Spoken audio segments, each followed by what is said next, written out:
કોઈ દિવસ એવી ત્રીજી વ્યક્તિ ક્યારેય ન બનતા જેના લીધે કોઈ બે વ્યક્તિ વચ્ચેનો સુંદર સંબંધ તૂટી જાય.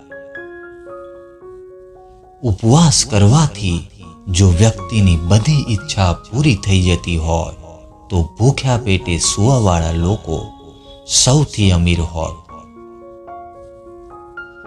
ગમે એટલું ભેગું કરો, પરંતુ જો તમે મોજ શોખ માટે વાપરી નથી શકતા તો તમે તે ધનના માલિક નહીં પણ ચોકીદાર જ છો.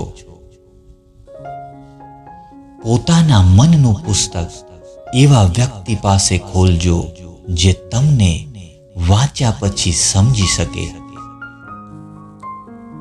મનુષ્ય પણ અજીબ છે સાહેબ.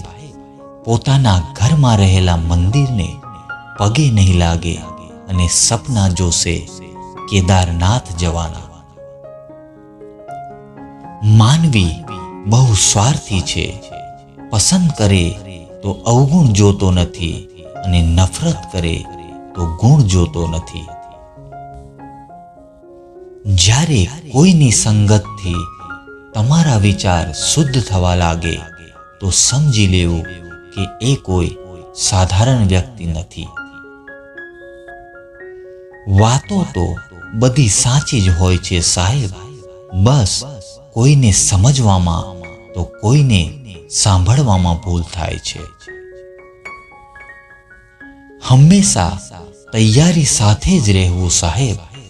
માણસ અને મોસમ ક્યારે બદલાઈ જાય એનો કોઈ ભરોસો નથી. સમય ખૂબ જ કિંમતી છે, માટે સમય એને જ આપો જે એની કિંમત કરતું હોય.